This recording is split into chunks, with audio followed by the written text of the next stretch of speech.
Bonjour à toutes et à tous. La sécurité, ça ne s'improvise pas. Est-ce que vous savez que le maire est officier de police judiciaire par ses fonctions? S'il fallait que je sois vraiment efficace avec tout ce que je dois savoir, c'est très compliqué. Mais c'est le job, le maire doit être impartial, honnête et surtout signaler tous les faits et méfaits qui lui viennent à l'oreille.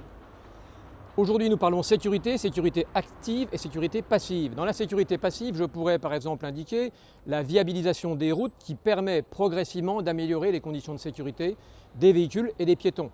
Ça a été le cas par exemple dans l'écart de Seine-Armand où la déviation a permis de réguler le trafic sur la départementale. C'est le cas du faubourg Saint-Christophe avec une zone tampon. C'est le cas de la rue de la Caserne à quelques pas. C'est le cas du pont Pattonne qui a été réduit à 6 mètres de large et ainsi réduit, même si ça ne se voit pas, la vitesse des véhicules et permis la mise en place d'une piste cyclable. C'est le cas de l'avenue de la 40e division avec ses ralentisseurs et c'est cette voirie un petit peu réduite qui permet globalement d'améliorer à la fois la qualité des passages mais également la sécurité. Le deuxième point important dans notre ville, c'est la vidéoprotection. La vidéoprotection, quand je suis arrivé, il y avait 7 caméras de surveillance. Il y en a aujourd'hui 26. 22 qui sont à flux multiples, à orientation multiple dans la ville, 2 lectures de plaques et 2 intérieurs. Le prochain projet, c'est d'en rajouter 4, en particulier aux entrées de ville, et 3 dans les intérieurs pour sécuriser la mairie. La vidéoprotection, c'est le moyen pour nous de récupérer beaucoup de méfaits, de délits et d'incivilités. Ça passe par les déjections canines, mais également les détériorations.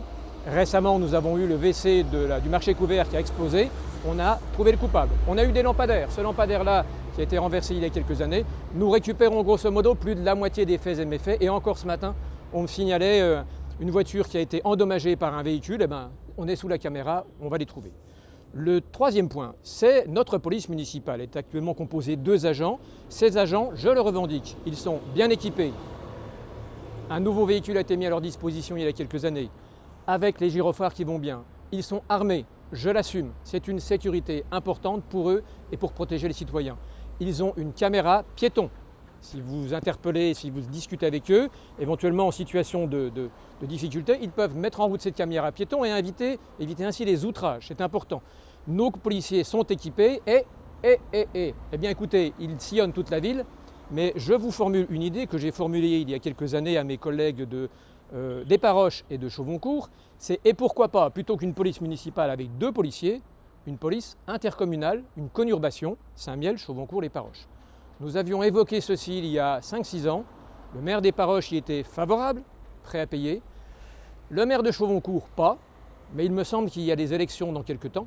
Et si la nouvelle mairesse de Chauvoncourt, que l'on peut présumer, marche, eh bien pourquoi pas cette police intercommunale où nous pourrions avoir 3 policiers intercommunaux au lieu de 2 communaux et ainsi intervenir sur la zone de Chauvoncourt où il se passe beaucoup de méfaits. Sachez qu'en dehors de Saint-Mihiel, il y a beaucoup plus de cambriolage que Saint-Mihiel intramuros du fait de notre protection vidéosurveillance et de notre police.